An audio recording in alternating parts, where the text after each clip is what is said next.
So it finally happened. After years of anticipation, we finally got our first look at Starfield, Bethesda's new open-world sci-fi game. This game was originally conceived about 18 years ago, and it's been in active development for almost a decade now. And with Bethesda's track record, it can either be a shining masterpiece or a buggy, broken piece of garbage. And I'm leaning more towards the positive side.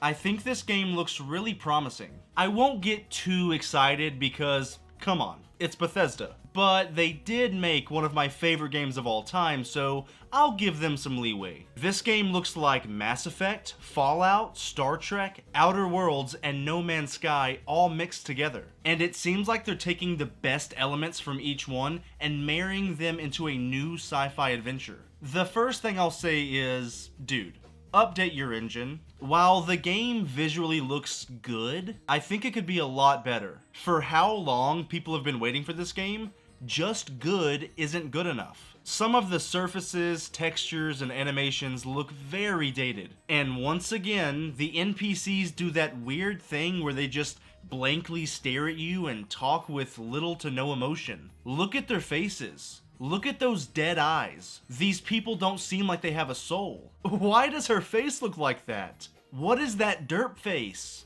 But this is kind of expected at this point. Facial animations and character emotion have never been the backbone of Bethesda games. But it's good enough, I guess. The actual gunplay looks fairly generic. You have your run-of-the-mill pistol, machine gun, shotgun, laser gun, and the shooting looks solid. But there's not that real unique element that makes it look any different than any other game. For a sci-fi game, the guns don't have that sci-fi twist to them. It doesn't look like they're doing anything new or special with the weapons. But I'm sure they're hiding a ton of guns, and hopefully there will be more unique weapons the deeper you get into the world and the more you explore the universe. And let's talk about that universe. Holy shit, this game is big. You can apparently land on any spot of any planet and just explore. If done right, that gives the player an immense freedom of choice, and that sounds really fun. You don't have to land at arbitrary checkpoints. You can land in the outskirts or in the city or wherever you want. And there are over 1,000 planets and moons to explore, which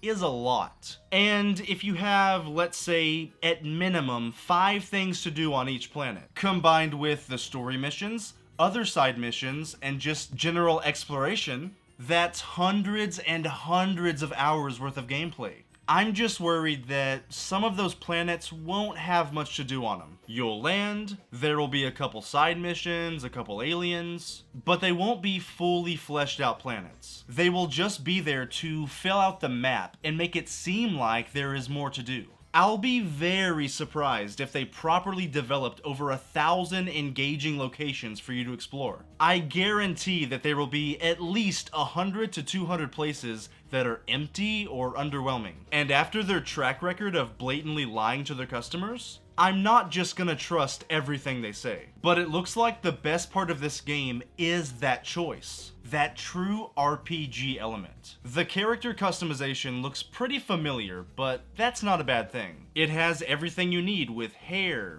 face, body type, walking style, backstory, specific perks that give you specific boosts. You get to mine for elements so that you can build your own settlements. Hey, that rhymed. You can add attachments to modify your guns. There's an extensive skill tree. You know, RPG stuff. Bethesda stuff. All of the core elements you find in Elder Scrolls and Fallout are here, but with a sci-fi twist. And some new elements like customizing your own spaceship with different parts and colors, which looks pretty cool. You'll get to feel like your ship is truly unique to you, which can add to the immersion of the story. Now, how many different styles you can get, I don't know. They only showed a couple here, and that has me wondering, are there going to be enough options to really differentiate this game from other Bethesda games? Or is the ship customization and the planet hopping just little flourishes to distract us from the fact that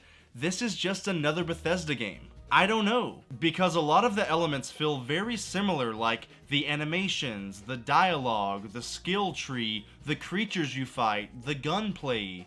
But is that a bad thing? I guess if it ain't broke, don't fix it. Just improve on it. Maybe it will feel like Skyrim and Fallout on a base level, but the new elements will help it find its own identity. I mean, you can't have space battles in those other games, so it is doing new things. At least for this company. I don't think it's entirely just a new coat of paint. Yes, I think the graphics could be better, the animations look a bit dated, the gunplay isn't special, I'm worried about the map being hollow, and it's kind of a ripoff of a bunch of other games. But I also think it looks really fun. It gives you a great feeling of choice, the galactic story looks interesting, and the map is huge and full of possibilities. I wasn't completely blown away by this gameplay, but I could easily see myself getting lost in this game for 100 hours or more. It has my curiosity, and I'm definitely leaning more towards positive than negative. But who cares what I think? I'm just some random guy. What do you think about the first gameplay for Starfield? Is it just another generic Bethesda game, or will this be the next big space masterpiece? Let me know your honest opinion in the comments. I really appreciate you giving me your time today. And until we meet again,